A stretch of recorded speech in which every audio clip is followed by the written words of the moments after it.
Hello, everybody. Welcome back. Time for part Ho- two. Hope everybody had a restful few minutes away. It's an important time to get your beverage of choice, snack of choice. Finch, do you have a beverage or snack of choice right now? I have a Red Bull. I don't have a snack though. Oh, which Red Bull though? It's wild berries. It's the pink one, sugar free. I've never had it before, Oh, but it's okay. mm. I am unfortunately a sugar fiend and don't do the sugar-free thing. I wish I did though. I really do. Giving some people some time to show up. It is once again continuing the timer from the previous live. So we started at around 18. So I guess we'll continue. Well, I could also just look at the clock. What am I even doing? Hey, we got some chatters. Hey. People are filtering back. Gotta wait for that go live notification. Mm, whatever that notification says. Yeah, we should probably know what it says, but I don't actually know what it says. To be fair, I didn't receive one, but I maybe that's because I already had the. That's probably because I already had the app open. I don't think it's come through yet because I can't see it. Sometimes I feel like it shows up like 10 minutes late. Got a banana and pain meds breakfast. Shout out to that vibe. I respect that, to be honest. Mm, Is it like great? Probably not, but I do respect it on yeah. some level. Sometimes you have medication that requires you to eat something, and you're just like, all right, what can I do here? Yeah.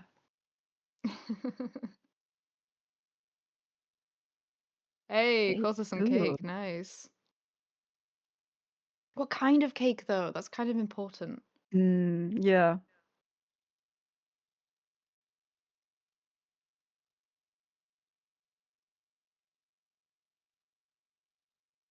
A mole cake. Um, Ooh, I'm gonna do a little Googling.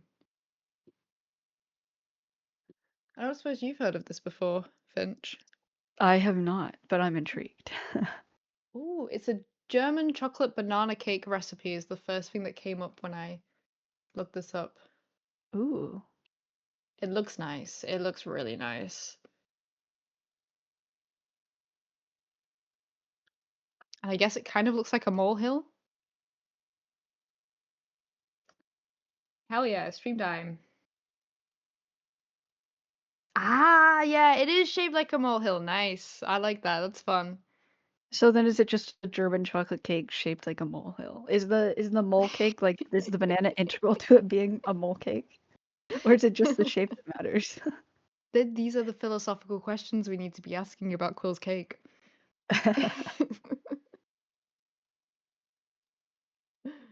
Oh, we'll give everyone another minute.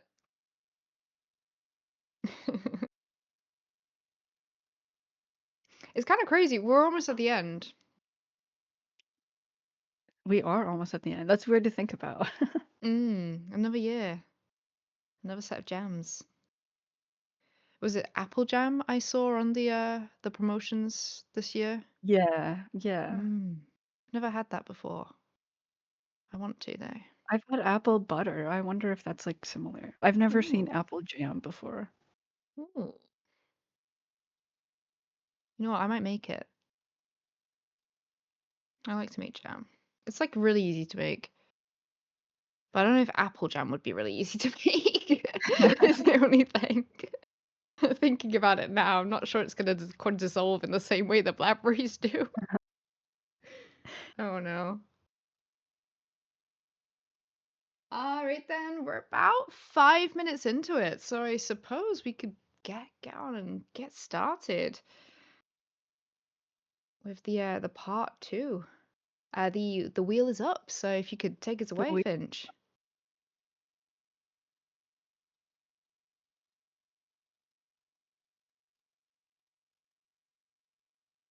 looks like Doctor and Lizard is gonna be our first show today for part two. Nice. Doctor and Lizard. I'll go ahead and find the information for that real quick.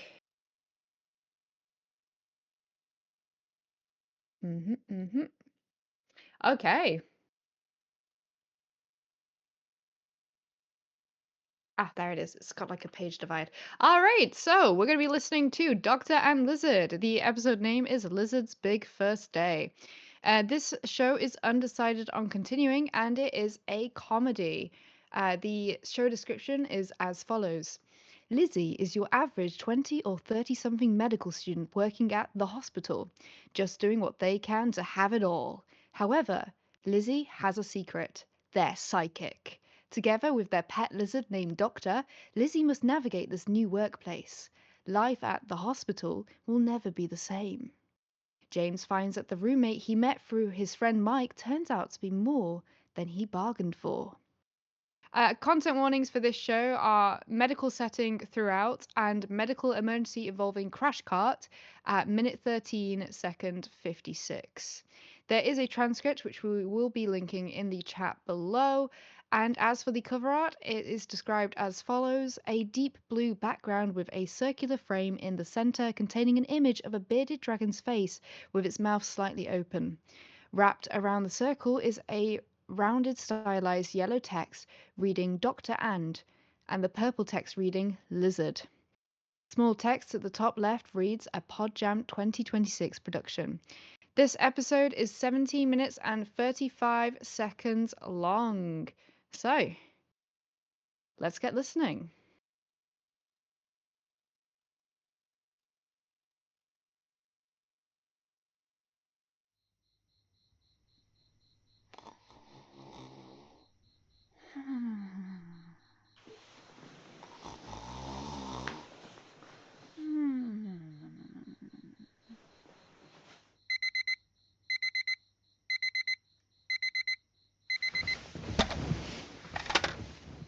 It's so early.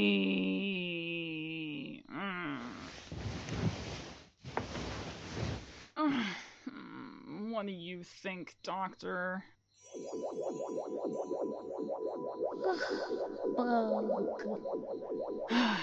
You're right, Doctor. The early bird does get the worm. That's why I woke up 4 hours early for my first day at the hospital. You can never be too prepared.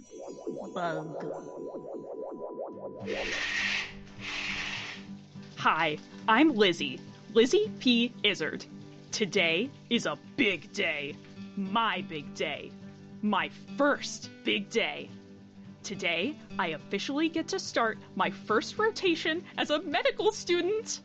That's hospital talk for all you laymen. And not just at any hospital either. Oh, no. Today, I'm going to the most sought-after hospital you could possibly work at. Literally every review you find is positive. And yeah, you better believe I checked the reviews, because I'm good at making decisions and stuff. The secret doctor review site, Glass Stethoscope, gave this one 5 stars. And I get to work there. Can you flippin' believe it? You better believe I flippin' believe it. I worked so hard for this. Studying, papers, research, and you bet your butt I peer-reviewed the heck out of anything and everything. I washed cars, did personal errands, got coffees, laundry, anything to get a letter of recommendation. I mean, I'll miss my kidneys, sure, but you don't really need both. Alright, let's make sure I have everything I need. Okay, phone, wallet, ID badge, keys, and secret pocket for my secret weapon, Doctor. How you doing in there? Fantastic! Off we go! Here we are! Ugh, this is so cool. Can you believe it? I'm going to be a real, actual, factual doctor. Well, doctor in training. Medical student. Well, my ID actually just says guest access, but you get it. Ugh, I'm so excited. Just steps away, and then it's all a reality. As soon as I step through this door, I'll be... What the heck? Freaking door won't open. It's a push. Right. Thanks. It really looked like a pull from where I was standing. Just having the first day nerves, I guess, because it's my first day. Here. Oh, I'm a student at the hospital. Gonna be doing real hospital stuff. Can you believe it? And you're walking away without saying anything. Okay, it was nice to meet you, I guess. I'm Lizzie, by the way. If you need any doctoring, just let me... And they're gone. And I'm just here standing, pulling on a push door and yelling. Okay, Lizzie, it's NBD. Let's go. We got this.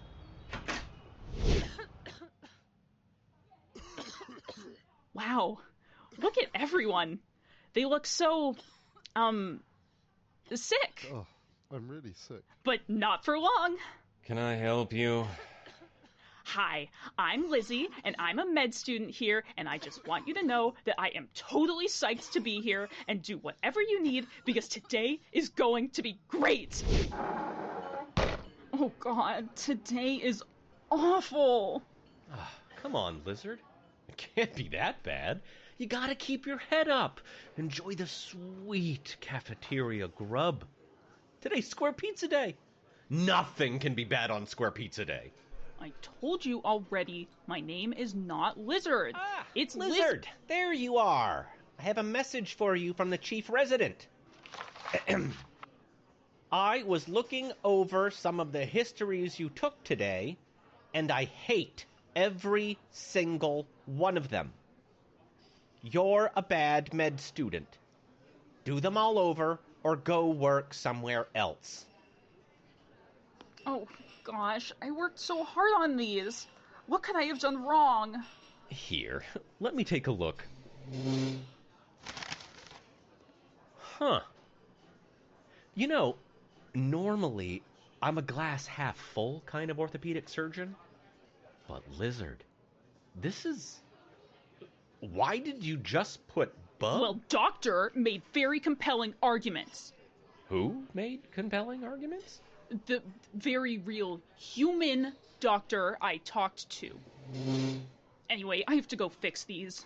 But your Square Pizza. Take it.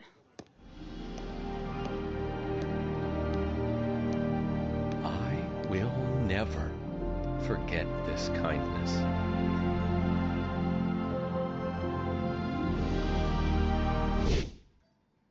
Okay, so the chief resident thinks that you're terrible at this.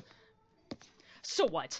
I'll just redo it and show that I'm supposed to be here and can out-doctor any doctor, as long as it's well within my extremely well-defined future specialty. Anyway. Good morning, Mr. Wait, I think I have the wrong chart for this. 1 second. Oh, I remember you from this morning. You asked me about my interest in words. Huh?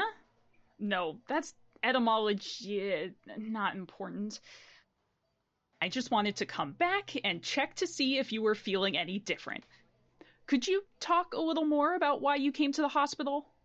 Well, I was working outside doing some home remodeling with my twin brother, who sounds exactly like me, and he started feeling ill, which kind of made me think that maybe I might be feeling kind of gross too, you know? I got really sweaty, and everything kind of hurts, both hot and cold at the same time. Interesting. Just let me confer with Doctor for a moment. Doctor Who? No time for TV. I have to crack this case. What do you think, Doctor? Do any of these symptoms make sense to you? Bug. Of course, a flu bug. That's why you're feeling those things you just described. You must have been already sick before this without even realizing. Yeah, that's what the other doctor said when they came to check my I've got to tell the chief resident. Okay, so I see by your chart here that you've been struggling to eat meat. Is that right? Yeah, I had just finished doing some home remodeling with my brother when he said he had the flu. So he took the day off to go to the hospital. Then I figured I'd just take a long lunch and enjoy a burger. After I ate it, I got really sick, so I decided to have another burger to see if it was the cause. And, well... Yes, and now you're here with us and not allowed in any Wendy's within 50 miles. Chief Resident! That's what they call me. I went back over my first case for the day, and I think that they're suffering from a flu bug. Yes, everyone was aware of that. Now, if you don't mind, I'm currently trying to solve why this patient is suddenly unable to eat meat. Oh, allow me. Lizzard, you know you can't just barge into patients' rooms while they're... Come on, Doctor. This is our big chance. You're my secret weapon. What do you think is wrong with this guy? Bug. Of course, bug. Or to be more specific, a tick. This patient is obviously suffering from a tick bite, as well as a case of having the most familiar voice I've ever heard. Just have one of those faces, I guess. Actually, that would explain the sudden aversion to meat. Nurse? Yes, it's me, the nurse. A completely different person, because voice actors are expensive. Yes, we know this. Check this patient for tick bites this moment. Not too bad, Lizzard. Maybe I was wrong about you. Maybe. Anyway, you want to shave this guy to look for ticks? Only friggin' absolutely.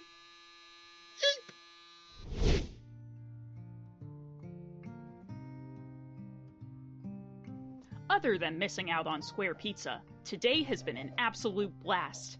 I've met so many new faces, though only, 2 new voices? Best not to think about that too much, but it's safe to say that I, Lizzie P. Izzard, am going to do really well Lizzard! here. I'm glad I found you. It's me, Oliver. We met at lunch. Holy honey crisps, Oliver! You can't just enter rooms like that! You scared Doctor! But I thought you were a med student. I am a med student. Then who's a doctor? Doctor's a lizard.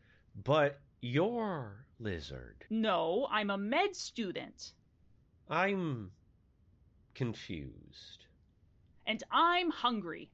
I didn't get lunch today. I was so busy reworking patient history. Well, I do owe you a square pizza. Make it a triangle, and that sounds great. I just need to take these charts to the front desk, and I'm done for the day. All right, I'll get the door. Well, it's not that I'm opposed to square pizza. There's just something about the triangle shape and biting off a cute angle like that I just think they taste better. That's exactly what Big Pizza wants you to think. You get more surface area, more flavor, more everything for the... Oh, look, it's the person we're talking to. And with this, my first day is done. I can't wait to see what tomorrow has in store. Excuse me, you cannot be shouting here. There are sick people here, you know. Huh? Why are you here?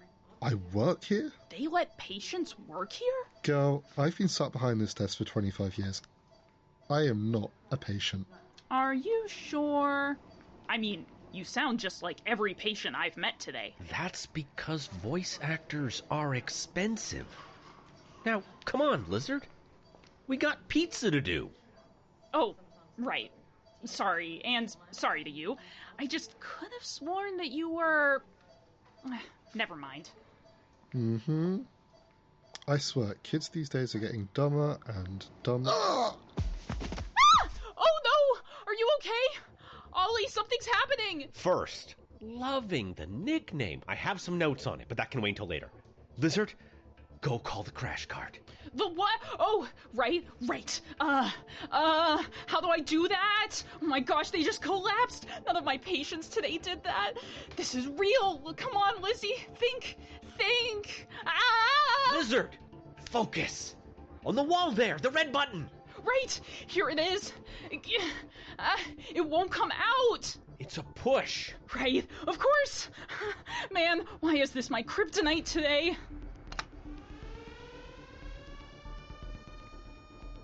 Okay, what's wrong with them? Ah, Oh, I haven't a clue. What do you mean? You're a doctor, aren't you? Yeah, in orthopedics. We fix arm bones, leg bones, sometimes head bones, but body bones? Ugh, that's mystical stuff Lizzard couldn't even remotely. Why are you screaming? Everyone else was doing it. please, the light. I see the light. Okay. Don't go to that. Think, Lizzie, think. What could be going on? Crash cart doctor coming through. Everyone move aside for the doctor who controls the crash cart. Who's a different doctor than the ortho guy in the scene.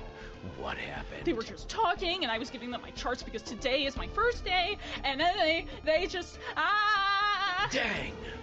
And they were just 2 days from 25 years to retirement. Come on, you son of a guy. Stay with me. Everyone get out of the way. I'm gonna do the thing with the paddles.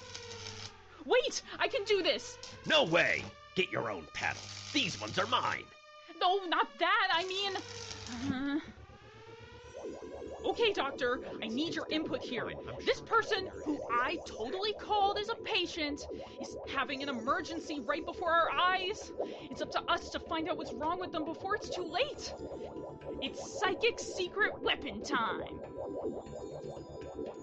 Bug. Of course! It's bug! It's what? Bug!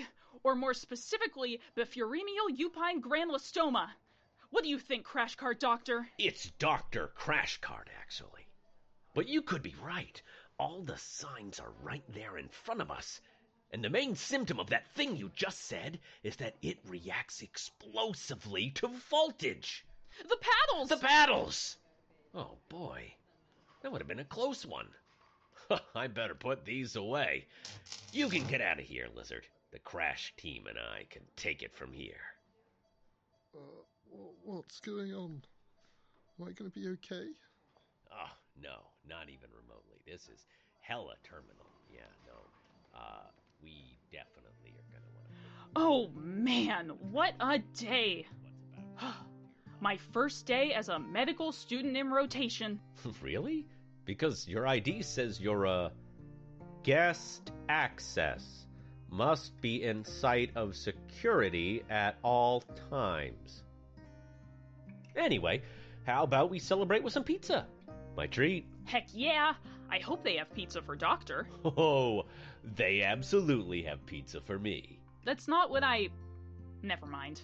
Also, you gotta tell me, how did you come up with that diagnosis so quick? I was entirely in the dark there. Oh, well, you know, just chalk it up to studying all the time and a little bit of luck.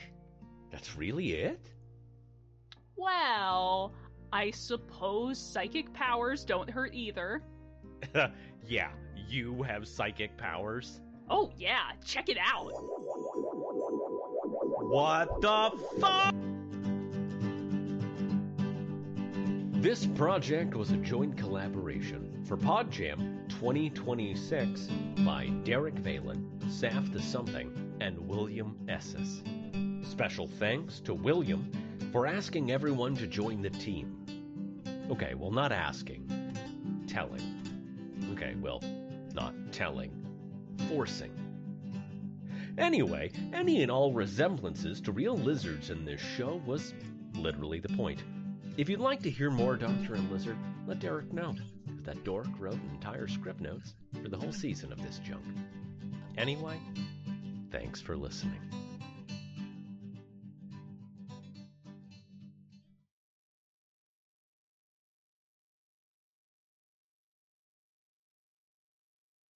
Wow, what a brilliant show.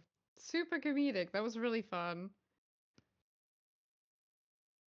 I definitely don't know what I was expecting from the show. It wasn't that, but I'm very pleasantly surprised. That was very interesting and very fun. And exactly the sort of comedy that I would love to hear more about. Absolutely brilliant. Now we are having little TD issues with Streamlabs and stuff like that, so you can't currently see the wheel. However, I am going to spin the wheel, and I'm going to need you guys to trust me when I say what is being spun. So I'm going to hit spin, and I really want you to just imagine a wheel that's spinning right now. Here we go. And one moment. It's a long spin.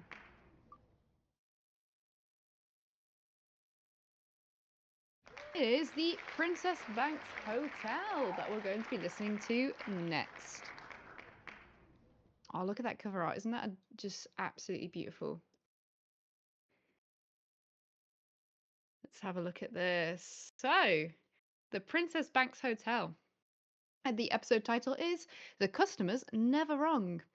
They are indeed planning on continuing, so make sure you are around to have a look, keep an eye out for the future episodes that will be coming out for the Princess Banks Hotel if you like the pilot. The genre given is a comedy of errors. Here is the description. Not all that glitters is gold. In Prohibition-era New York, the stylish Princess Banks Hotel proves that to be true every day. What do a mailroom clerk, an illegal booze smuggler, and a famous singer have in common? They're all getting caught up in it in increasingly unexpected ways. Intrigue, humour, mixed-up identities, and sudden attraction. You'll find all of it at the Princess Banks Hotel. No content warnings have been provided. There is a transcript link. Bear with me because of the technical issues right now. It's going to take me a minute to get the transcript link to you guys, so sorry about that. The cover art description is a man's hand holds a glass bottle and a set of hotel keys. The bottle's label unfurls, reading The Princess Banks Hotel in an Art Deco font. This episode is 15 minutes and 48 seconds, and if you could all just give me a moment to grab the transcript for you, and we'll get listening as soon as I've got that in chat for you all. Just give me a moment. In the meantime, you can look at this beautiful, beautiful cover art and just appreciate that for a little bit. Cover art and just appreciate that for a little bit. 15 minutes or 50 minutes. Don't worry, it's not 50 minutes. 15 minutes or 50 minutes. Don't worry, it's not 50 minutes. It is 15 minutes and 48 seconds. It is 15. Yep, sorry about the echo, guys. Technical difficulties. The echo should be gone now, though. Yep. Okay, the transcript is in chat. There were no no content warnings provided, and we'll start listening in a couple moments.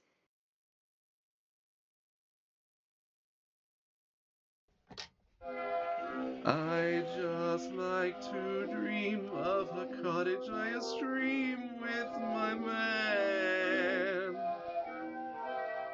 where a few flowers grew and perhaps a kid or two like my man. Then my eyes get The wet. Princess Banks Hotel, Episode 1, The Customer's Never Wrong. Such rot. Oh my God, I love him so. He doesn't know life is just a spare, but I don't care. Are you joking? I don't think so. Great. Just great. When did this happen? I don't know. I think last week. Or he again. Last week? So they had plenty of time. I can't believe this. Can't believe. Philo, how much do you know about why Clive got arrested? Finley. Answer my question. Well, he wasn't arrested, lady. Never said that. Just that he didn't work here anymore. What? He quit, right out of the blue. Oh, that idiot. What?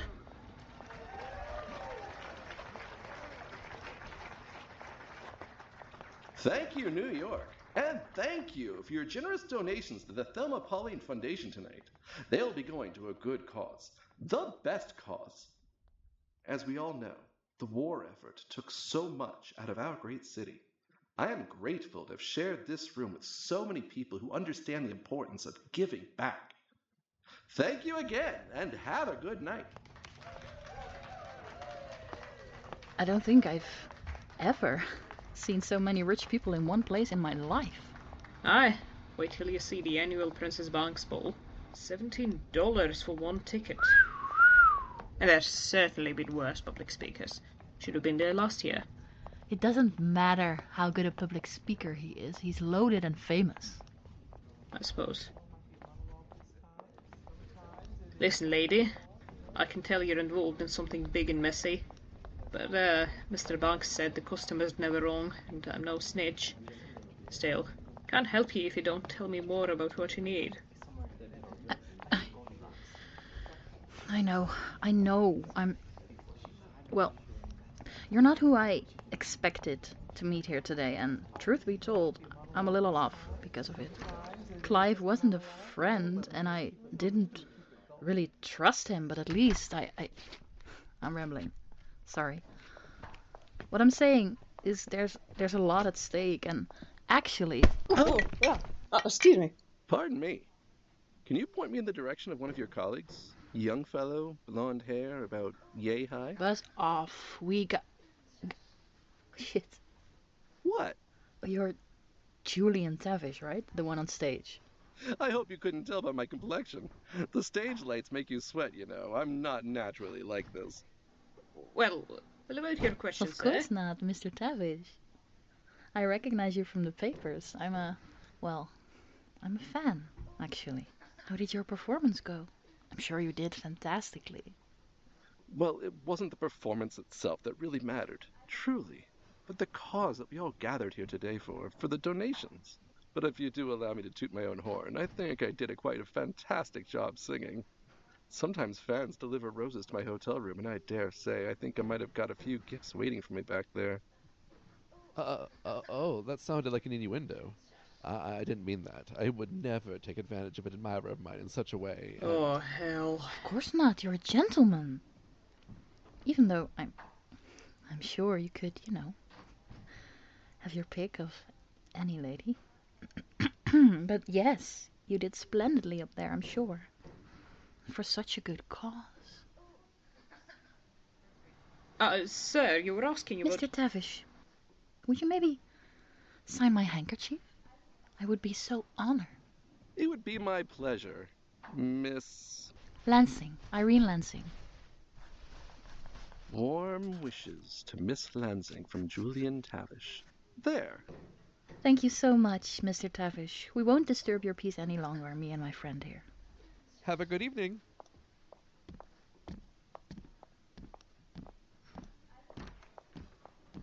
What was that about?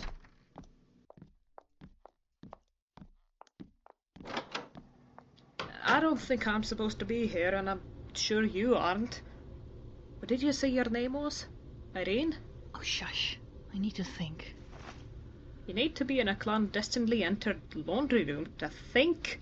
The shadows are where the best thinking happens, Finley. Keep up. Alright. He was unaffected by me. He seemed confident, too. Many famous performers who go on stage in front of hundreds regularly, are. I meant he had some liquid confidence in him, Finley. Did he smell alcohol on him or something? No, it's not like that. I have a sort of sixth sense for it. Odd thing to have a sixth sense for, drunks. Not drunks. Customers. I'm sure I don't know what you mean. Sure. You're about to, hon, so listen closely. I didn't come here on a personal visit to Clive. I got 5 bottles of gin under this coat, and he was supposed to pick them up. But now I don't have anywhere to stash them, and with the cops getting more and more over their fear of searching ladies, well, this fur isn't gonna be enough to hide them. Oh. You're not gonna snitch, are you? Because that would be a mistake. I'm not doing this on my own, you know. No, I get it. You do? I mean, sure. These are weird times. That they are.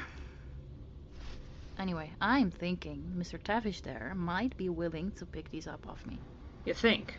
The rich ones always are, as long as they're not dry. And you're sure he isn't? No, I'm not. That's what I'm going to figure out. How? I'm gonna search his room, obviously. With this. Oh, Mr. Tavish, please sign my handkerchief so I can swipe these. That's theft, I think. You're adorable. Now let's get a move on. I think Mr. Tavish has a question he desperately needs your help with. What?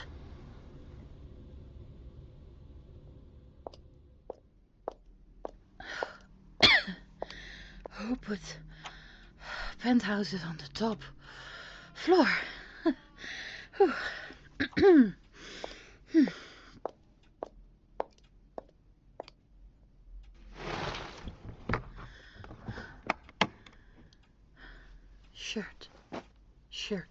Shirt, ugly tie, collared shirt, trousers. Come on. If I were a famous musician who talks too much, where would I stash an empty flask? More ugly ties and ugly shirts. These folks really are too loaded to be dressing this poorly. God. Oh, those are nice. Do we think he'd miss these? Yes. Thank you for your kind words, sir. Ooh, shit. Of course, it's our moral responsibility as men of means to help those down on their luck where we can, isn't it? Now, if you excuse me, I too need to go change.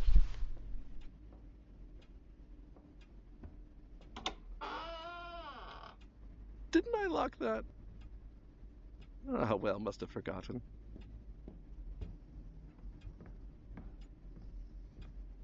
Yes, we have no bananas. We have no bananas today. Finally! Oh, you're not. Wait, didn't I see you just now with that lady fan in the downstairs hallway? You did, sir. She needed my assistance, but, well, you had a question, right? And since I mean staff and all, I know Mr. Banks wouldn't want me to leave such a valued guest without his answer, as it were. So And you decided to show initiative and come up. Splendid! I'll make sure your boss hears of it. Fun lag. Finley. Thank you. Now please do come in. Pardon? Yes, I need a change. I need this conversation to be a little bit more private. So I'd like to combine the two. You are really quite dedicated to quality service, then. I suppose, yeah. Taking the extra step and all. I just wanted to, help you with your question. With my question about a blonde fellow who works here. Yes, I think I know who you mean. What did he need him for? Well, I was supposed to meet him. He helps me with errands sometimes. I see. If we're talking about the fellow I think you mean, he is no longer employed here, unfortunately. Truly?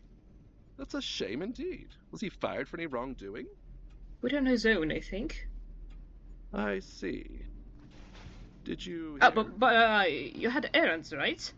Maybe something I can help you out with? I'm not sure. We had quite the working relationship, this fellow and myself. Nothing untoward, of course. Just, the familiarity of staff and guest and whatnot. I feel like it might take a great deal of explaining about my needs to trust someone with them. I see. Nothing against you, of course. I'm sure your services are... you're obviously a fine gentleman yourself. Anyway, let me give you... That's not... I insist. For your troubles. Have a good evening.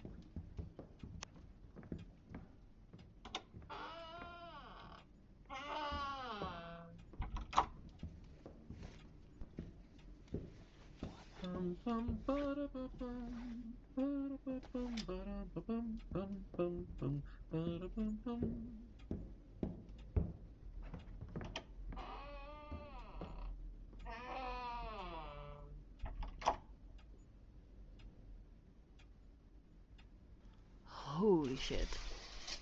Holy shit.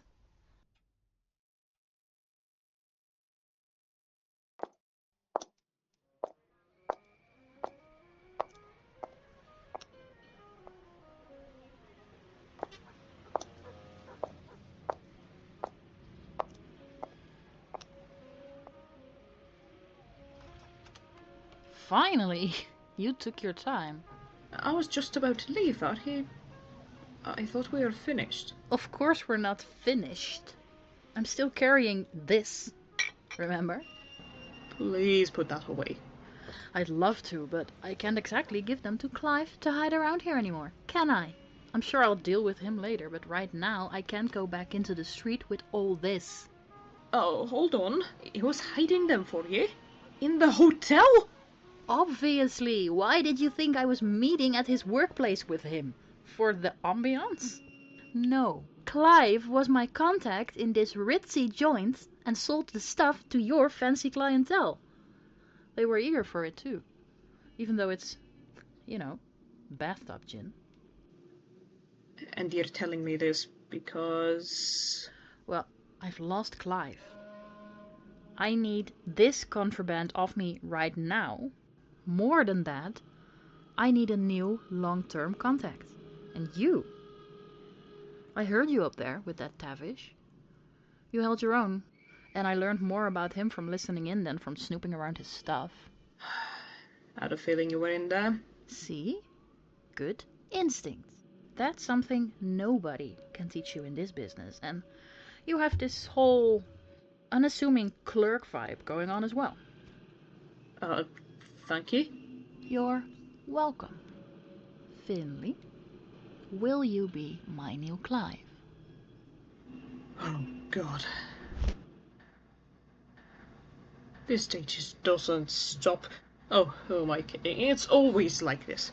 Tomorrow and tomorrow and tomorrow creeps in this pace from day to day.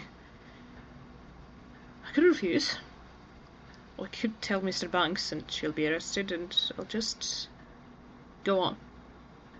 Sort in the mail until some other thing happens to me. I could. But I don't want to. Aye, it's illegal. Probably dangerous.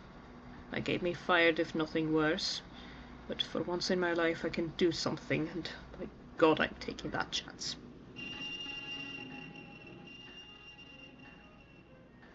Alright. I'll do it. Excellent choice. Now go back in and flirt that singer up. Wait, what?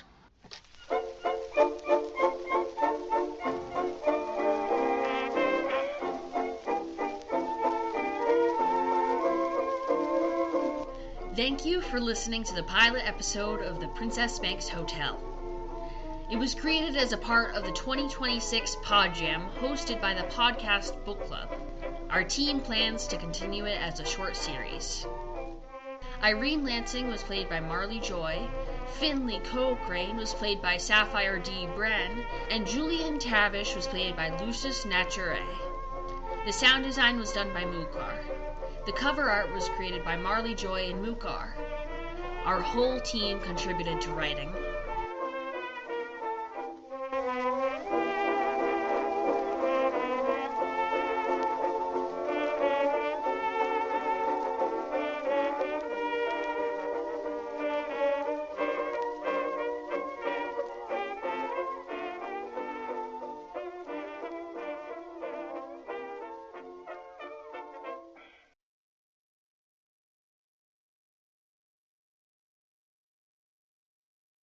All right. Wow. That is a podcast that has managed to absolutely nail their atmosphere and era. That's amazing. Such a very specific era as well to really go in for too. I really enjoyed that.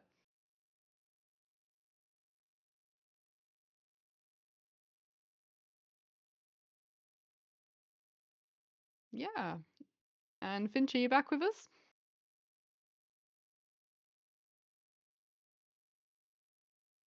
Maybe, maybe not. We'll find out.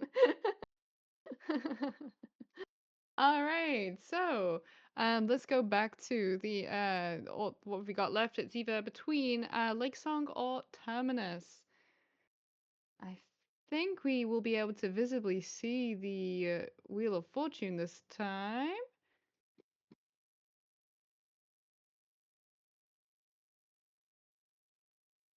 Yes, we can. Okay, cool. We're gonna switch over to the Wheel of Fortune as soon as we're able. Hmm.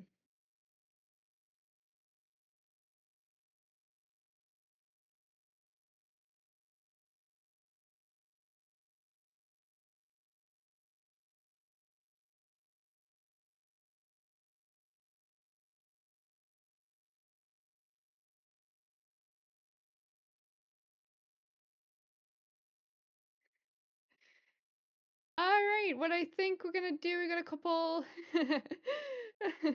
we got a couple little problems. Streamlabs is not our friends today. Give us a couple moments to work through some technical difficulties. Thank you so much for your patience, everybody.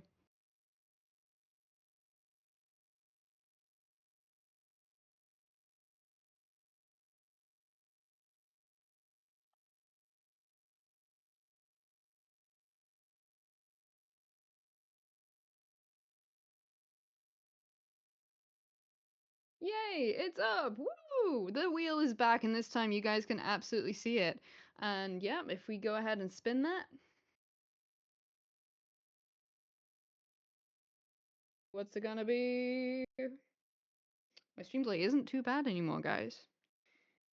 It's Lakesong! Woo! Okay, let's head over to Lakesong, and I'm gonna grab the information for Lakesong real quick for you guys. Let's have a look at that one. Look at that cover. That's so interesting.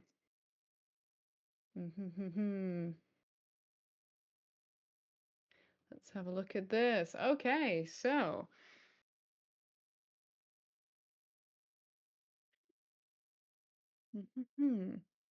Lakesong will not be continuing. The given genres are eldritch, supernatural, horror, and mystery. And the description is as follows. Melody, the darling of Jackson's small lakeside town, isn't all they seem. Frequent customers to the small grocery that he works at, he never thought to question just why they always buy 4 canisters of salt twice weekly. But after he encounters them on the beach one supposedly moonless night, he finds that it's all he can think about. Do you know why whales sing? The given content warnings for this show are throwing up slash emetophobia. I've had to say that out loud, so apologies if I mispronounce that. The throwing up happens at minute 8, 11 seconds, and minute 16, 18 seconds. There is general distress and upset throughout the episode, such as panic attacks and fighting, at 28 minutes and 29 seconds. There is a transcript link that we will be sending into the chat, so you can follow along there if you would like to. As for the cover art description, we have a digital drawing looking out onto a lake at night. A large black figure looms out of the water, curving up into the sky, with a crescent moon for an eye. A pier juts out over the water, and at the end stands a person looking up at the figure's moon eye. This episode is 34 minutes and 21 seconds. So, let's listen.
Someone wrote on my name badge?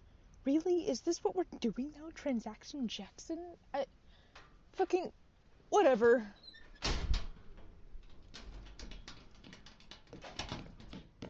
Hey, Transaction Jackson! What's up? The ceiling...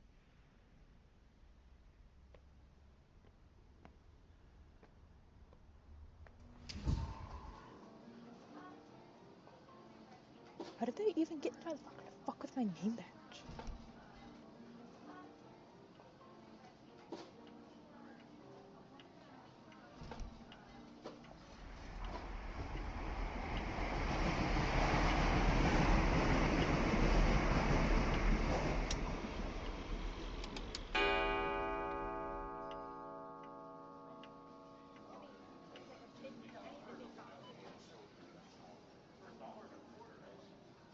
Howdy there. I'm Melody, the huge I see. What's the 4 salt canisters for this time? Oh, you would not believe the slugs I'm getting in the garden lately. You do, dear. They're always vicious this time of year. Aren't they? Oh, and a pack of cigarettes, if you please. Transaction Jackson? That'll be 1436. Here you go. 6. Would you like your receipt? No, thank you. Have a nice day. You too.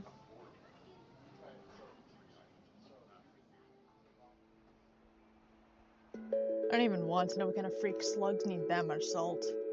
Melody always has some sort of project going on, though.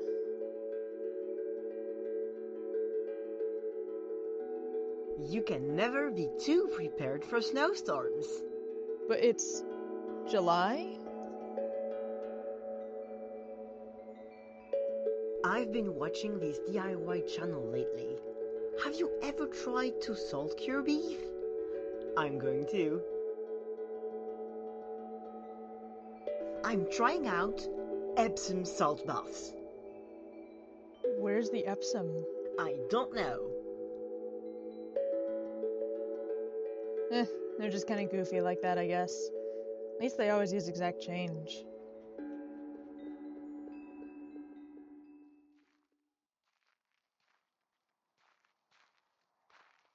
Thank God for gas leaks. Some of the store stays shut down for at least a couple of days. Christ, am I looking forward to a quiet night in, maybe finish that Lake Less Mosaic, and then... What?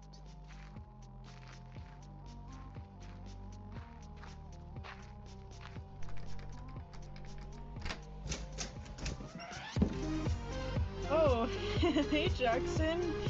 You're home early? Ace? What the fuck is this? Well, you know, let us just such a killer party spot. It's our apartment, though. Ace, get over here. Stace is about to defraud this Oreo Tower. Whatever, I was just leaving.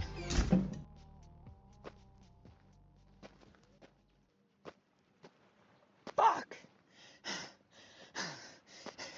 I don't care anyways. Not like I would have stayed at their stupid party, even if they told me. They should have told me! I can't. It's fine. It's fine. I'll just light glass. I can put it like this. It's fine. Flashlight. Thank you.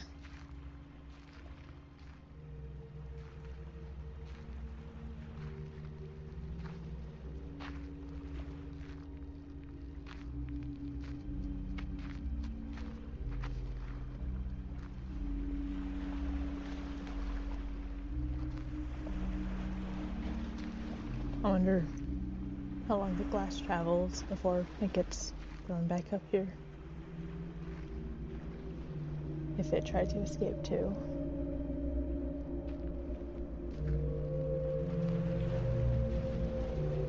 What is that?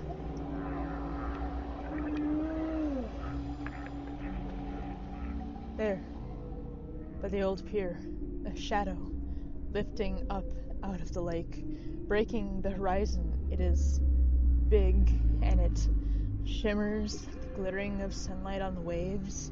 The moonlight passes through it, warping as if the thing is made of glass, and there, at the top of it, is what looks like a head, blobby and wobbly, like a droplet about to fall. The moon sits where the eye should be, and it's singing.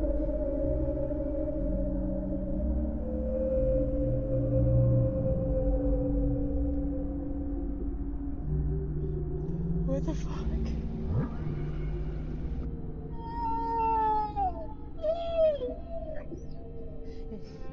It's looking at me.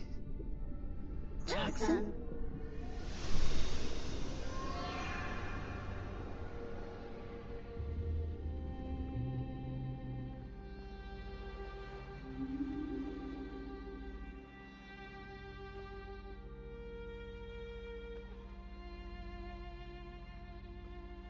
Are you okay? Your eyes are... The moon is... Shit, hey. Hey, Jackson. Just focus on my voice, yeah? The water is wet.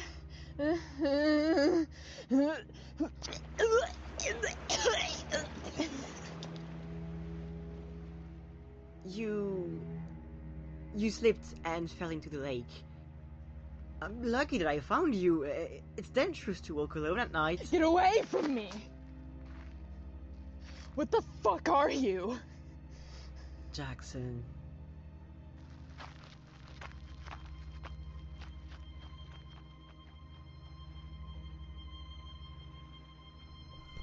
Ugh.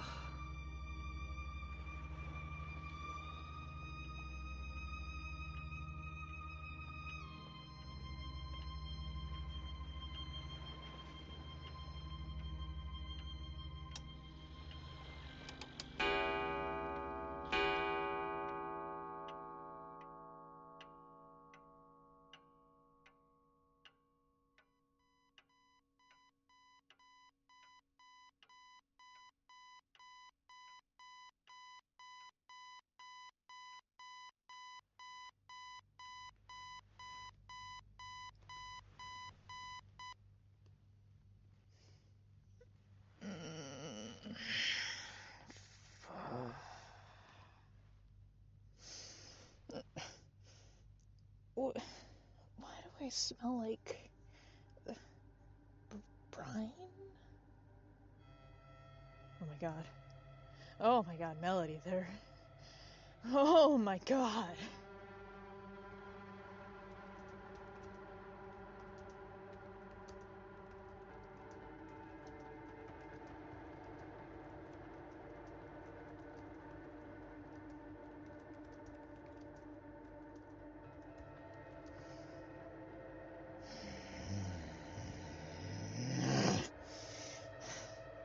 It's pointless. There's nothing on this thing. I need food.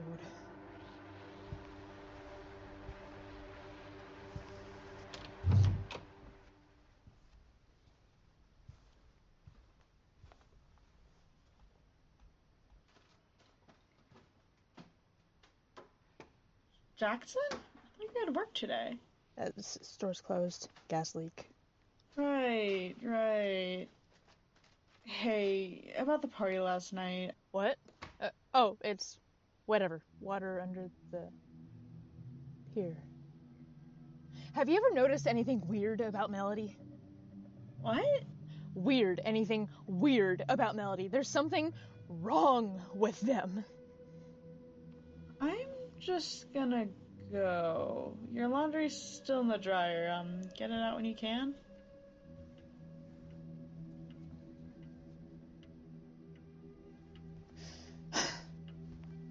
I'll figure them out.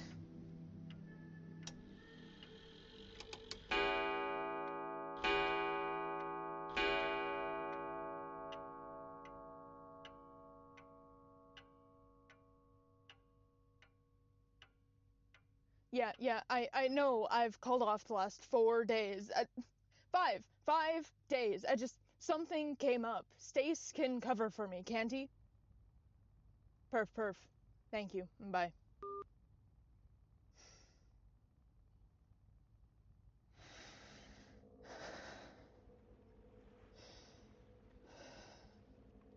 I haven't found anything. I can't. This isn't.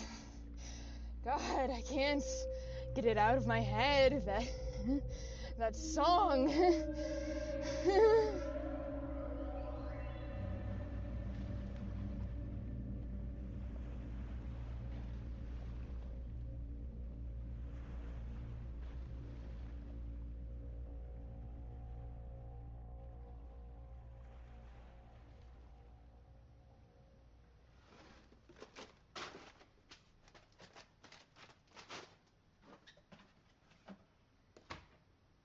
What the hell, man? What the hell? What the hell yourself, Trinity? What they meant to say is good morning. What do you want? We can't just say good morning to our roommate. You literally never talk to me, Twain. You're being more of a tool than usual. The hell is up, man? Dude! Well, we are worried about you. This isn't like you. Really even eating at all hours of the night, calling off for a week straight. No, we know the store's open. Don't even try. What is going on? Look, if this is about the party... The party? Don't you think it's weird that Melody always gets 4 canisters of salt? 4! What? Of course, it wouldn't take 5. 5 would be suspicious. It has to be 4. And have you ever seen Melody's eyes? Its eyes are the moon. And haven't you heard it singing? It goes out at night through the town. It's doing something. I know that it is. Whoa, hold up.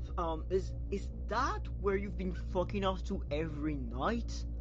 Are you stalking Melody? Eat! Dude, don't be fucking rude to them. What the hell? No, I'm not explaining it right. Is it the gas leak? What?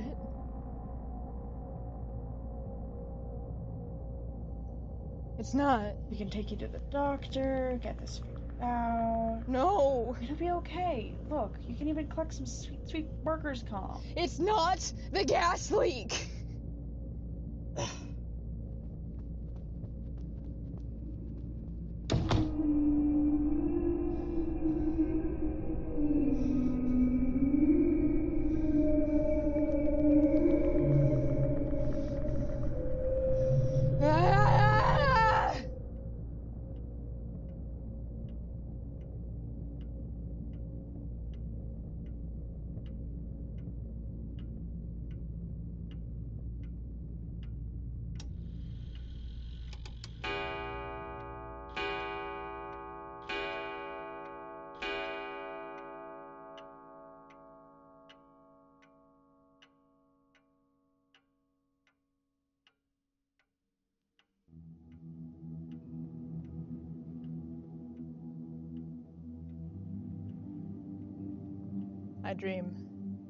I dream of the depths of Lake Superior, so deep that even the light from the lighthouse couldn't have reached it, even before it got sold off and turned into an apartment.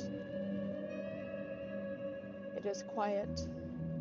The weight of all the water above me presses me down, filling my ears, my nose, my mouth, my lungs. It feels exploratory. It feels intimate. It is learning the shape of me, inside and out. I feel calm. I feel like I'm home.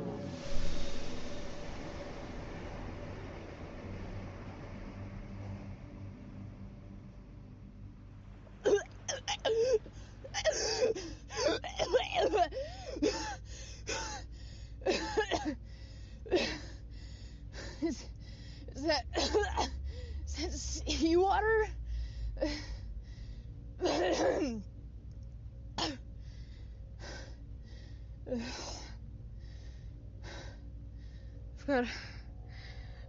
clean that up. Ugh.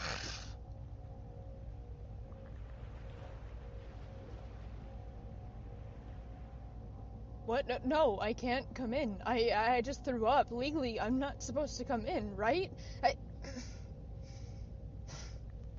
Right. Mm-hmm. I'll be in.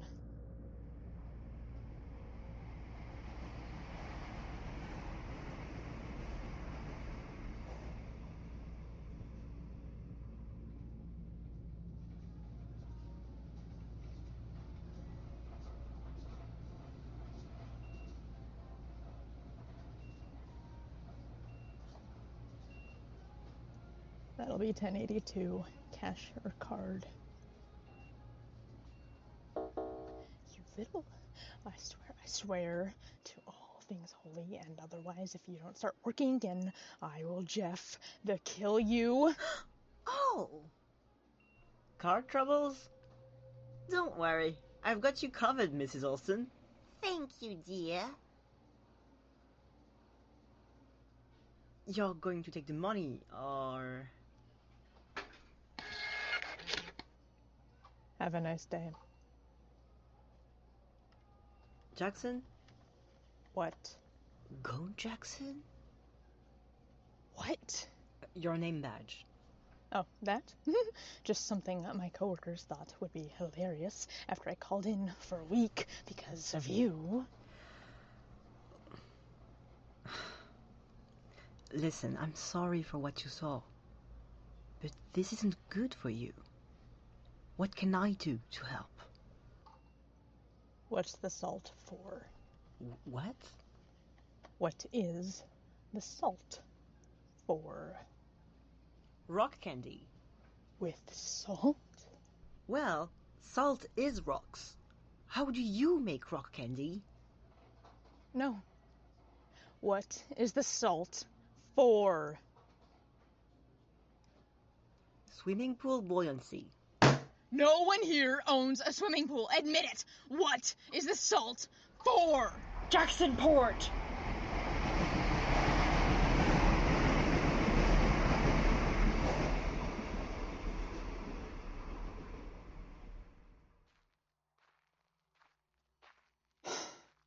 Fuck.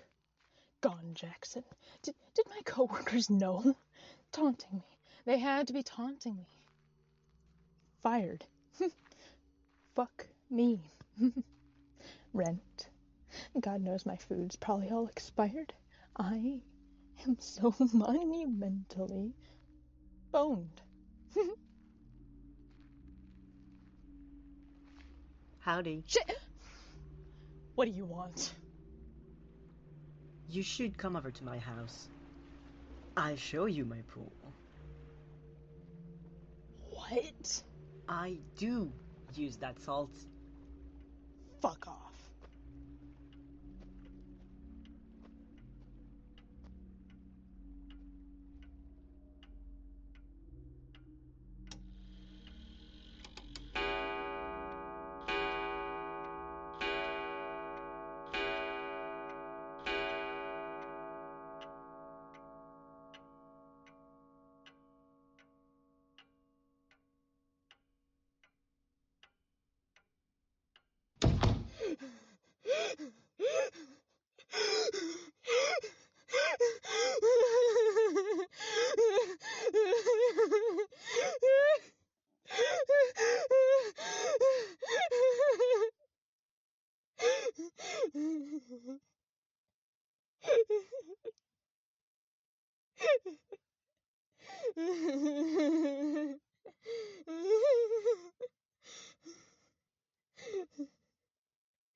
A monster sang, and it ruined my life.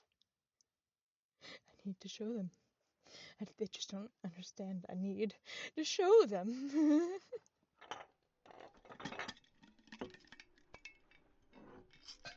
It feels more like the light glass mosaic assembles itself, without any input from me. The pieces just slot together as if they were broken and weathered and washed ashore just for this.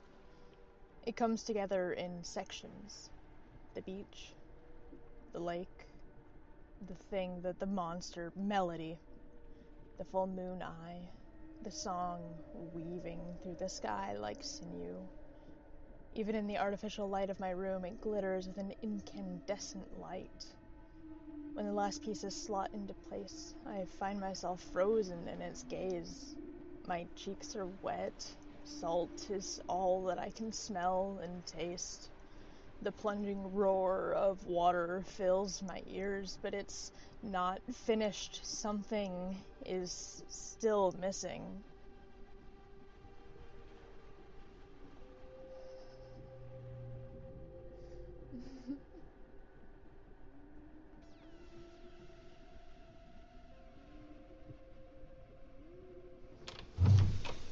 What?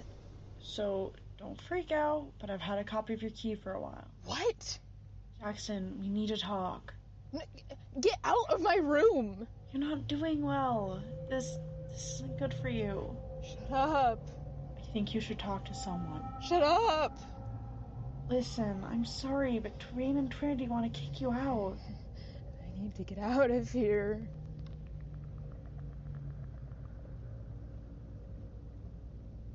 What is that mosaic? It's Melody.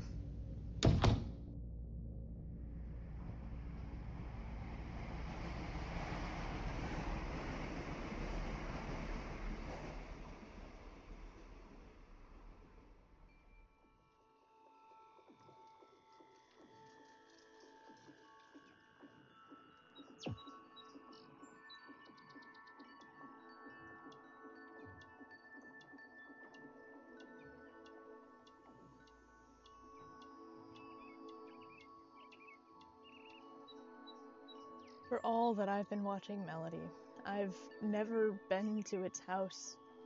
The path feels familiar anyways, like I've always known where it is. It lives right at the edge of town, where the only reason that you still know it's part of anything is the number on the door and the sign on the mailbox reminding you that this road has a name. The house is old, but maintained, picturesque.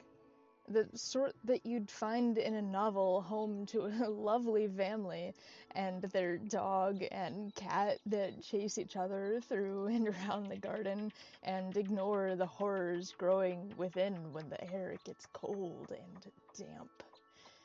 I want to leave. I can't leave. No one leaves this town forever. There's a late glass mosaic of the moon atop the front door.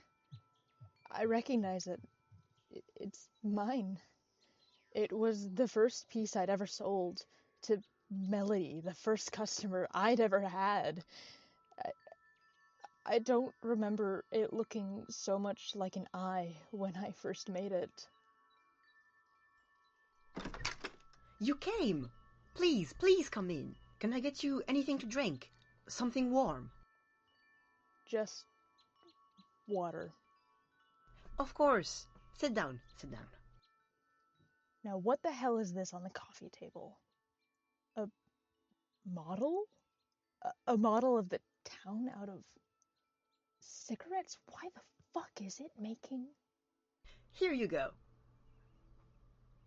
I thought I told you to sit down. Do you like my sculpture? I've never seen you buy glue before. I go to the hardware store for that. It's wood glue. Oh. Why did you invite me here? Because I want to help. Right. Jackson. Why? Why would you ever care? You're... I care because you live here. I want to see my town happy. That includes you. I'm sorry that you saw me, and I'm sorry that all of this happened. Please, let me make it right. But how? I'm alone. You don't have to be. It holds its hand out to me. Its eyes are shining like the moon itself is taking pity on me. I remember the dream, the water, the intimacy. The belonging? No. Considerate? No.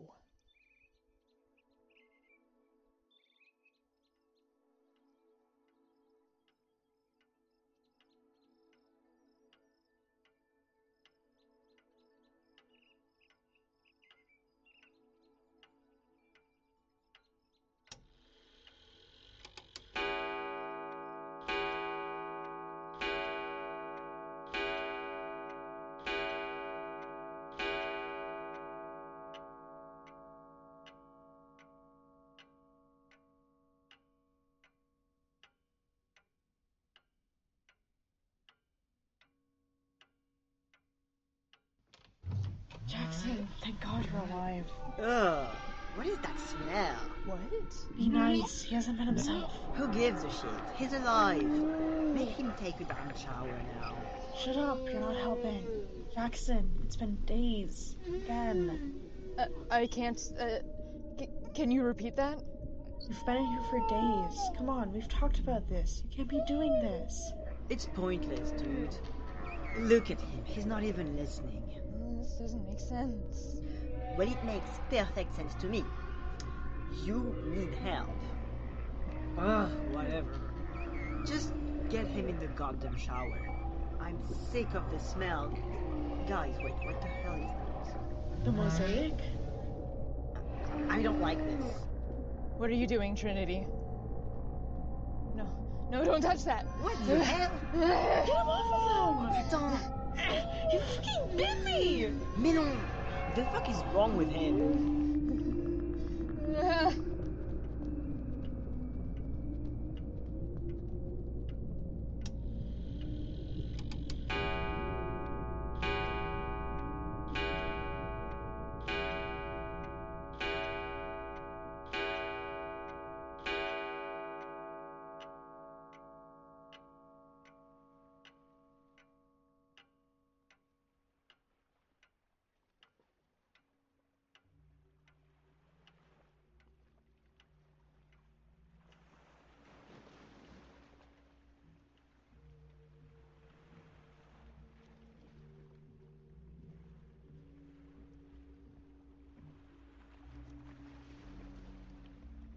Howdy. I hate you. I don't. Have you ever heard whales before? You're not a whale. I'm not. But I also sing. I know. What do you use the salt for? Really? I eat it. Store-bought is easier than drawing it out of people's bodies. Is that true? No. We're more alike than you seem to think, Jackson. You're a monster. We both like art, and the nighttime and the lake. I've heard the music you put on sometimes, when you look for lake glass. I've been pushing more onto the shores for you. We both want people to like us, and I can tell you want to like them too. Even if they annoy you. Shut up. They don't listen. No one listens. They don't care. They won't even try. They do care. You don't try to understand them. And you're not listening to me either. I am. They're bad at understanding you too. But I can. I've been lonely too. For so long. Do you know why whales sing? It's how they talk to each other. Do you know why humans talk? Can you just stop with the riddles? I don't care. I'm alone too. I love this town so much. And I care for everyone in it. I try to help. But they don't understand. You do. Everyone likes you. Darling Melody. You're not alone. Darling Melody. Their darling human melody. Would they like me if they knew me for who I truly am?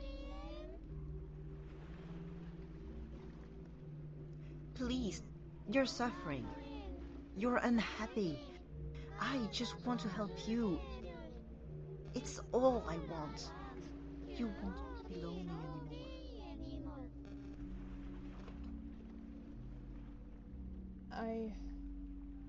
We'll have each other.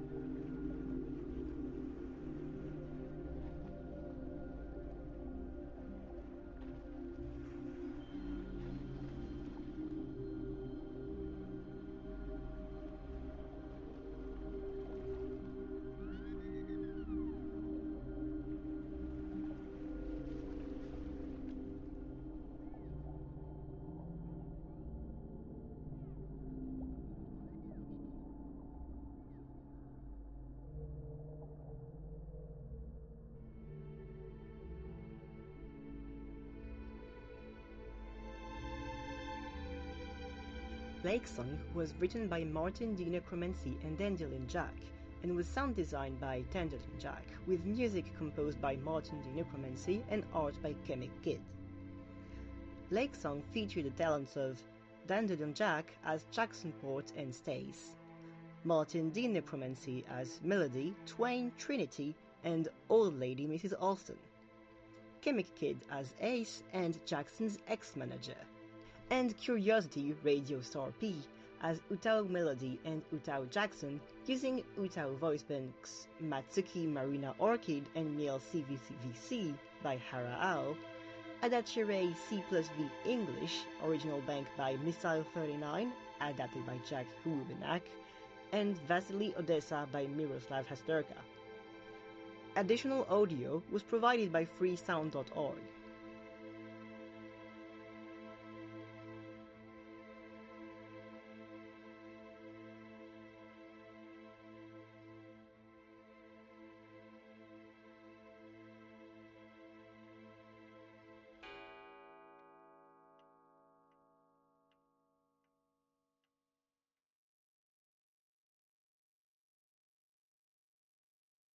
Okay, what an interesting show. Very atmospheric and very unsettling, which I think is exactly what they were going for. Congratulations, guys. This is a brilliant episode. Well done. Yeah, like in chat. Great work. Great work all round. All right, so we're going to be moving on to the last episode for today. And the last episode for the listening parties in Jam in general. We've listened to every single one of them, except for Terminus. No real here.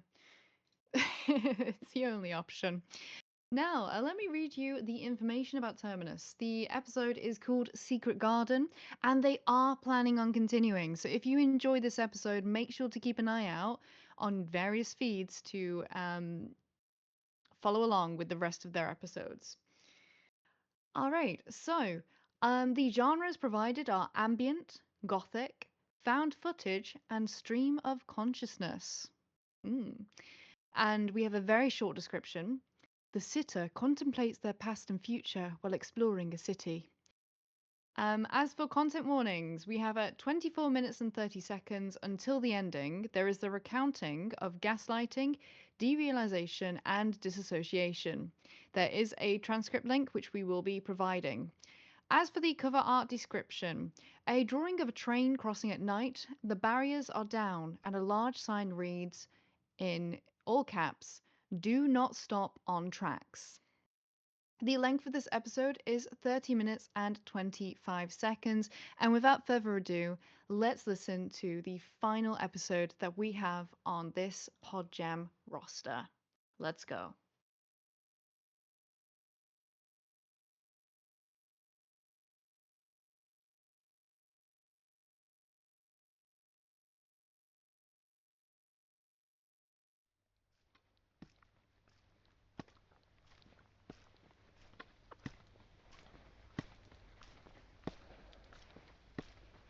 It's around 1:30 a.m. I'm on Grzeburzecka.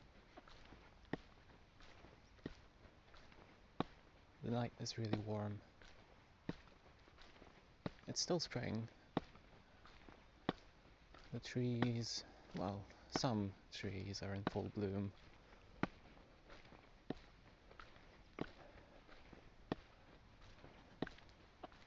I think the apples and cherries are. Not sure about everything else.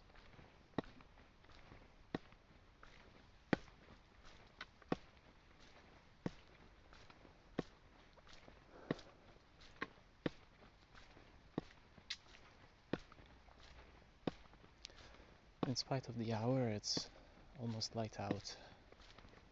It's way brighter out here than in my apartment. Just 10, 15 years ago, you could actually see stars. Right now it's just sort of greyish. Looks like the sun is about to come up. It's not, but it looks like it.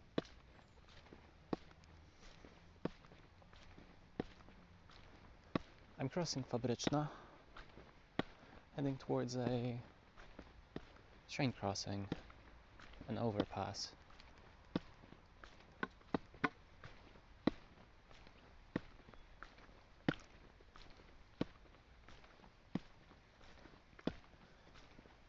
I figured I'd like to catch a train. Feel the rumbles.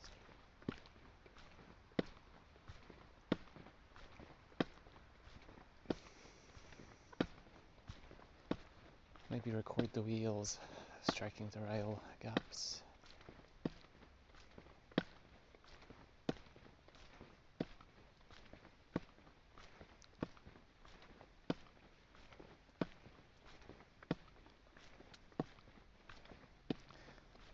The air is slightly hazy. It reminds me of, well, it reminds me of warm summer nights.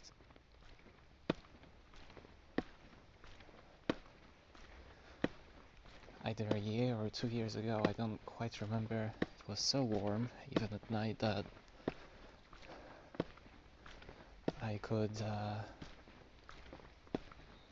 barely work in my allotment, in my garden.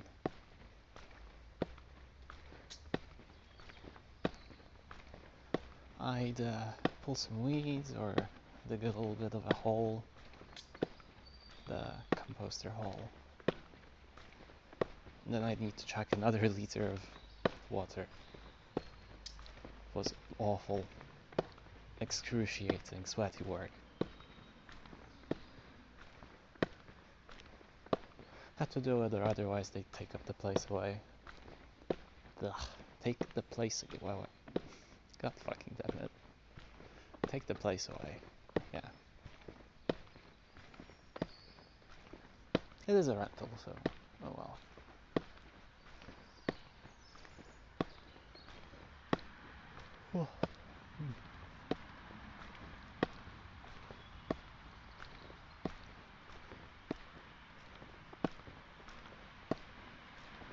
I'm nearing the end of Grzegórzecka.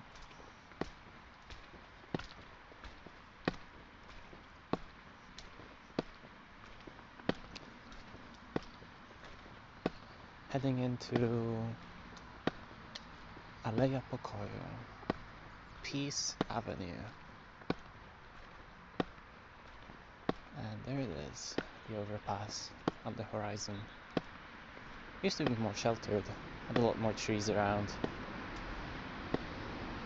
They cut them down around a year ago.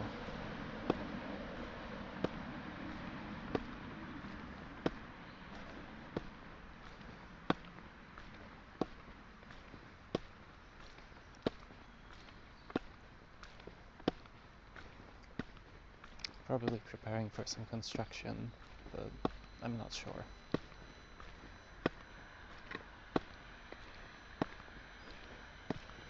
To my left is an office complex. Bright, blazing company logos look down upon me. Answer.com, PepsiCo, M Bank. Mercedes Benz.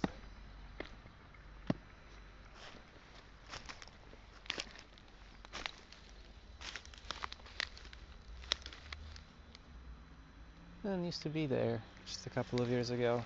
Still rather new.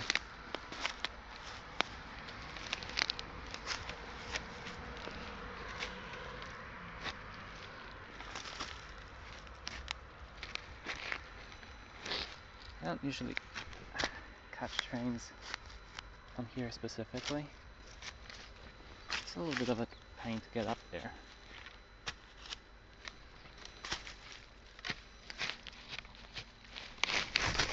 Wow. Yay.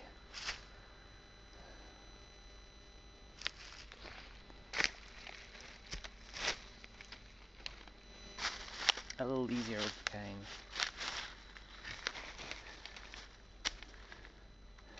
Not much though.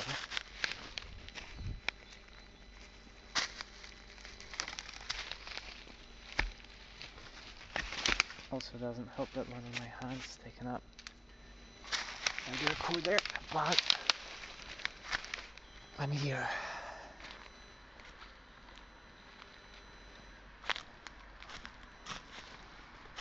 The specific train line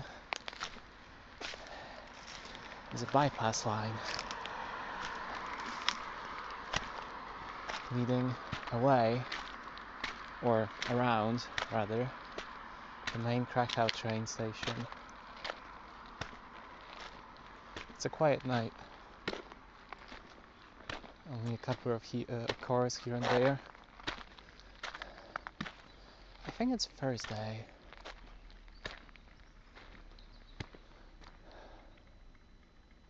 I'd expect more people on a Thursday. Oh.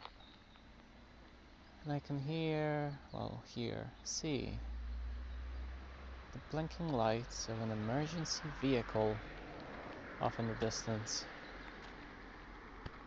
Can't quite make out what it is though, this distance.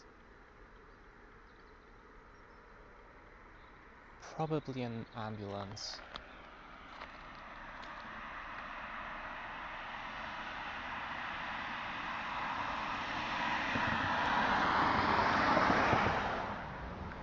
Well,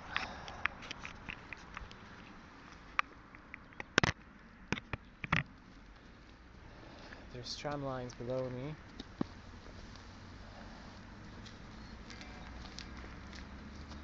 Train lines next to me. Now, all I have to do is wait.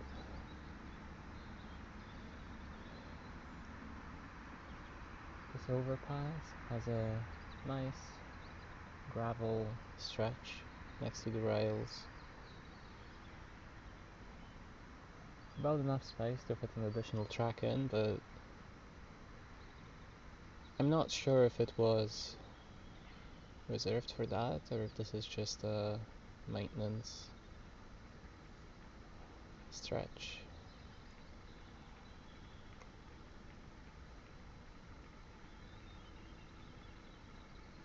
It's probably here to account for further expansion. Winds didn't blow that way though.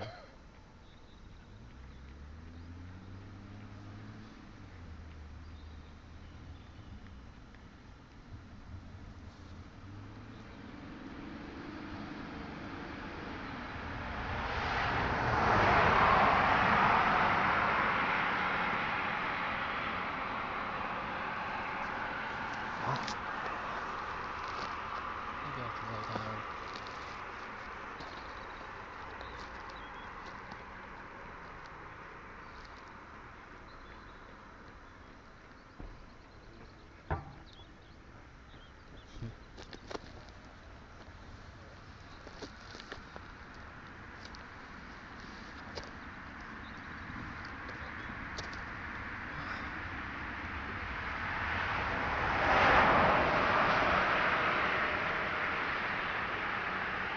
Below us, a jogger just passed, mumbling to themselves.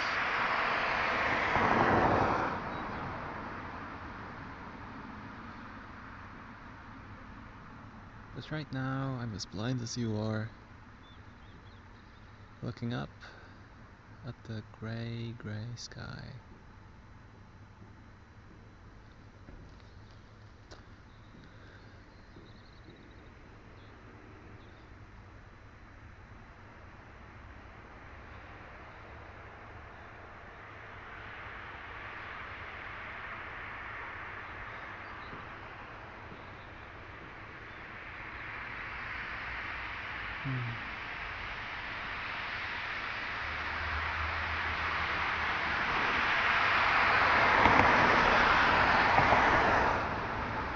It's been a while since I was out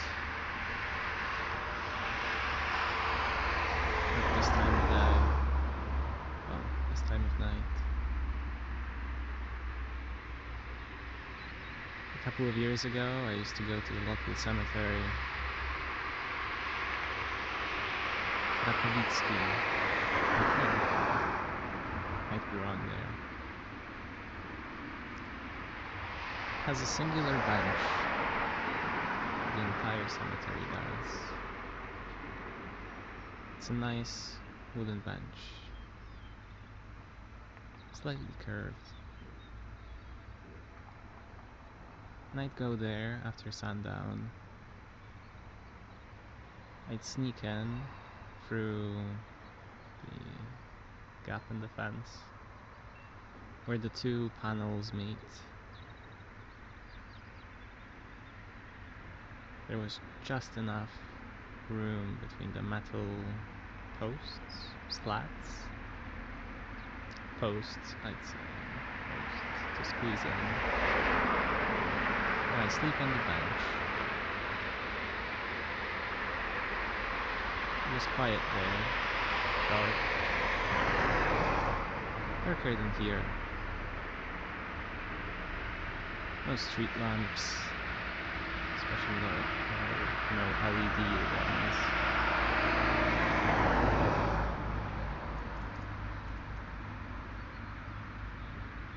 But once in a while you would hear a squirrel rustling in the leaves below you, next to your ear, above you. Slightly intrigued, possibly. Maybe not. Maybe just in the area.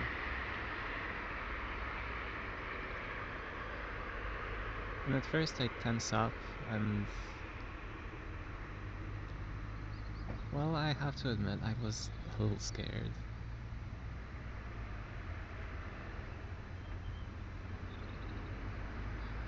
Less because it was a cemetery, more because I was trespassing, technically.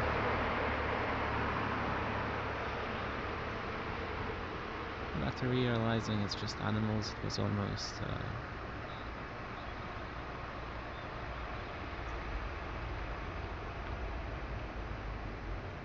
I learned to register it as almost comforting.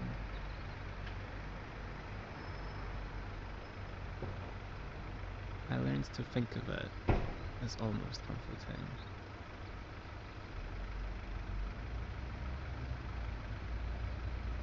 I was not alone.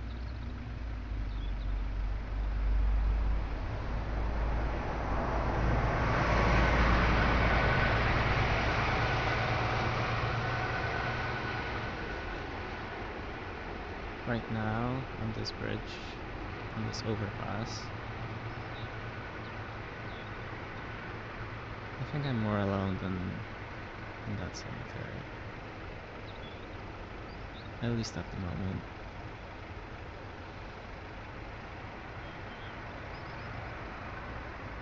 There might come a train, and then I will share a glance with the train operator.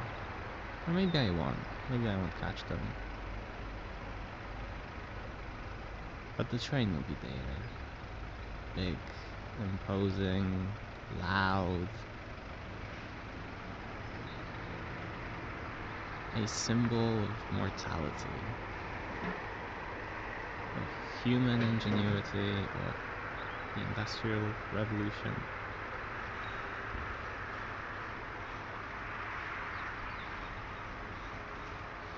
Huge towering thing.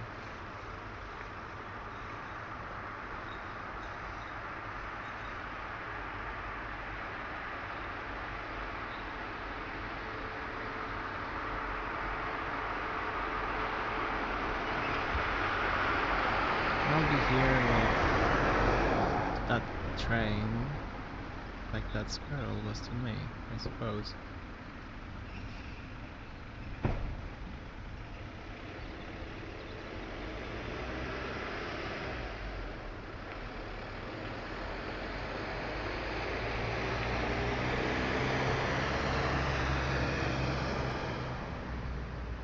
But for now I can only wait for it.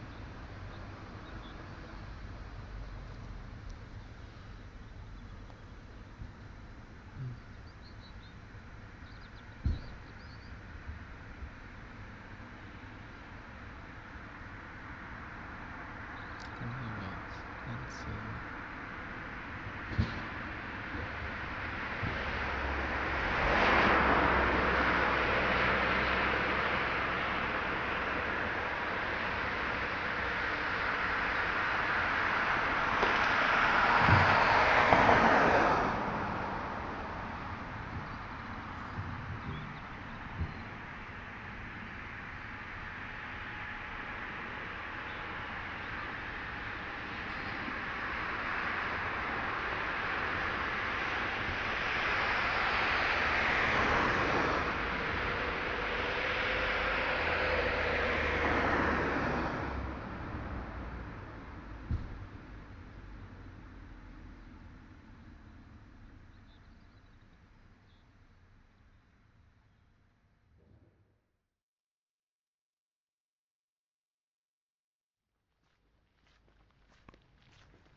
I am currently on Nulla Street, heading away from Mogilska, I think. The rain has started to pick up. It's misting right now, though it was just humid a couple of minutes ago. It's a little bit past midnight. I'd say 40 minutes or so, maybe less.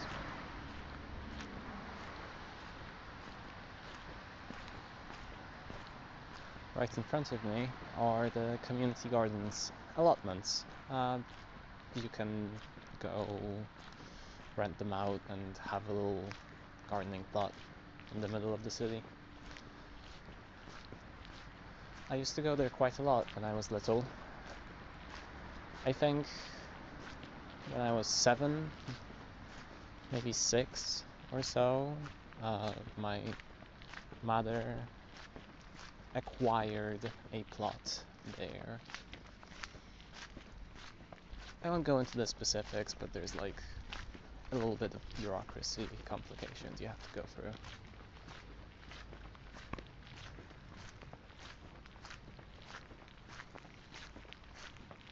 And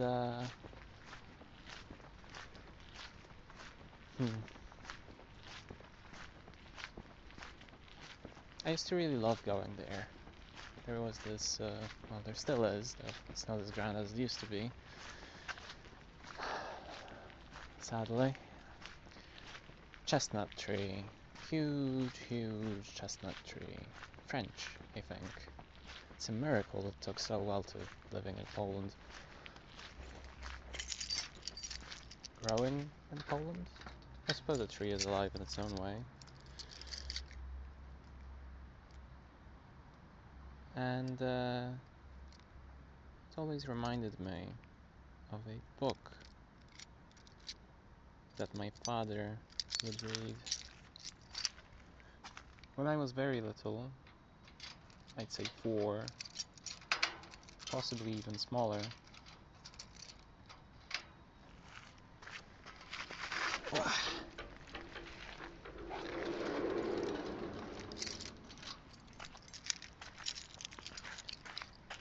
My parents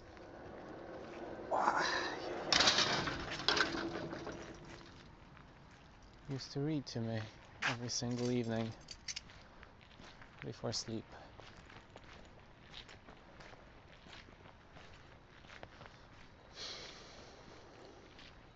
My mother would read me the Legends of Narnia, I think.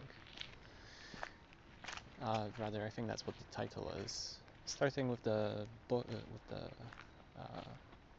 Lion, the Witch, and the Wardrobe, and then proceeding chronologically. Sometimes she'd urge me to read with her, and I'd sometimes half-heartedly, sometimes actually tried to more guess the next word than actually read.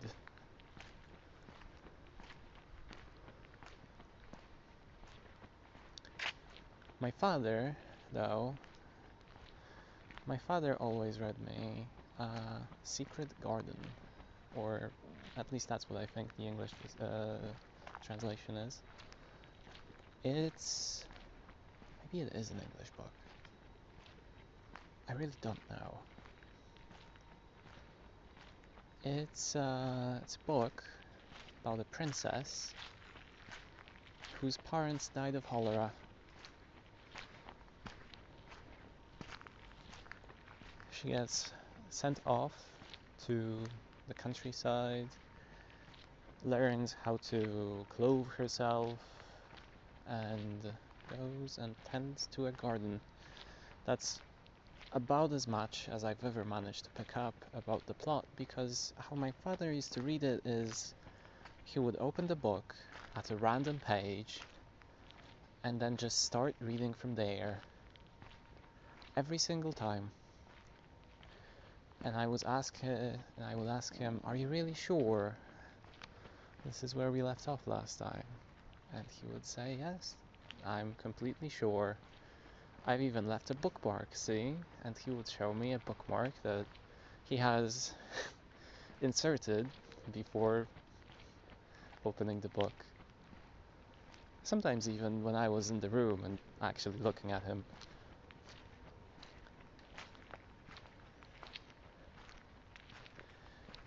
But, no matter how many times I would protest, he would always insist, "Yes, this is exactly where we left off."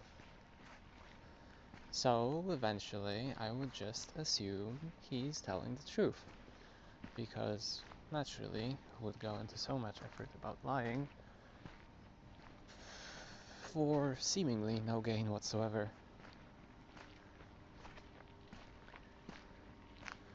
So he would open the book and read a random passage for about as long as it took me to fall asleep.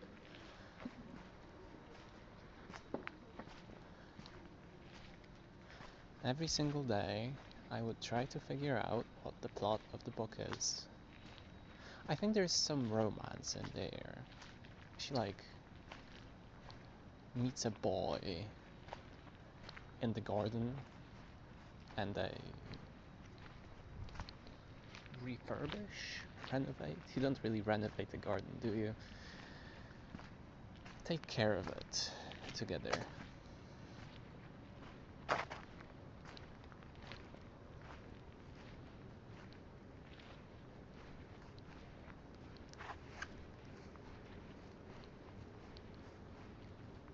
And that experience of just the sheer confusion, this disjointedness, it really stuck with me.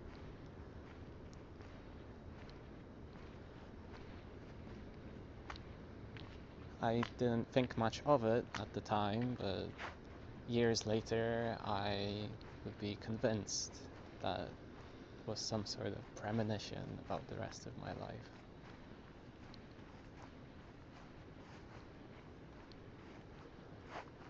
I'd live for a while, and then my continued and so far unbroken existence would be cut. I would forget what I was doing, or who I really was at the moment, and then pick it up as if from a different point in existence.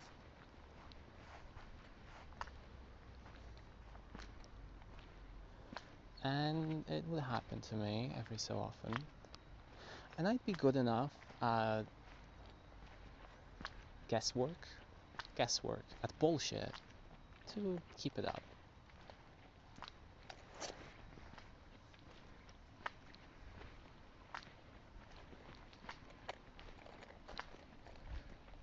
And it really did feel like that book. There's a through line there somewhere, it's just not obvious, and there's a little bit of it missing.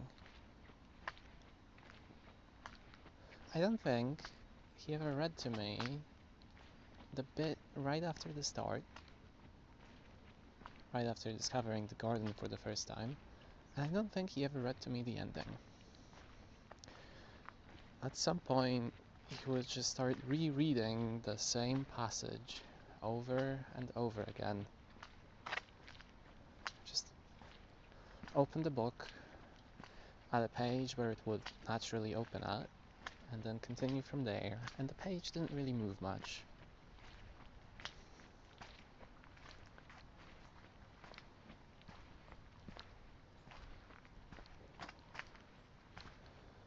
I remember, I think it was 4 years ago, but it might have been, no, definitely it was not 2.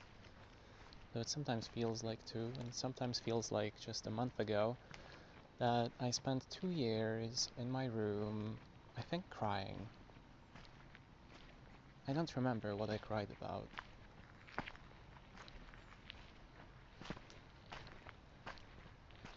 Well, crying at first, then I sat there, or laid in place, and I think I did run out of tears at some point. I would stop crying then and just go to sleep. And I'd sleep for 24 hours at a time, for 30 hours at a time, for 4 hours at a time, 5 times in a row. Wake up, take a couple deep breaths, inhale, hold it for a moment to quell the stinging in my chest. My ribcage would, well, it would feel like needles or hot iron just from the sheer amount of time I've spent horizontally. And then slowly exhale as to not intensify the pain. I would sit up like that until the pain was gone, which usually took half an hour, sometimes an hour, sometimes 5 minutes. Sometimes I wouldn't know, because I wouldn't be counting the time. And then I would go back to sleep.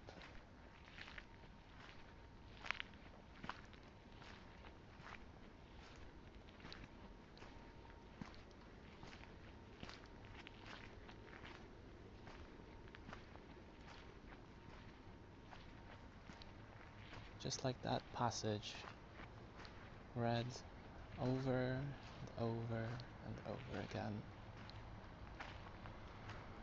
But, well, eventually, I suppose I got over myself, or something got over me,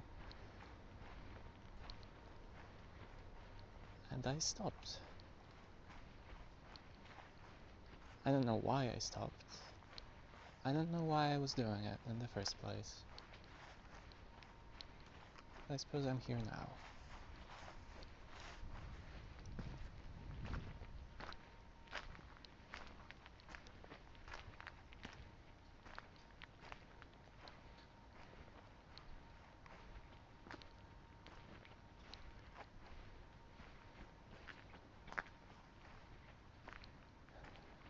I think that's enough. You've just listened to Terminus, a Bad Times train cast submitted for Cast Club Podbook's Jam Pod 2026. Writing, recording, and voice acting has been provided by N1Et of Podcast Book Club. Editing and cover art has been provided by Jesse Peng. Thank you for listening, and special thanks to the folks at PBC for running the event. Da da da da da da. Ch-ch-ch.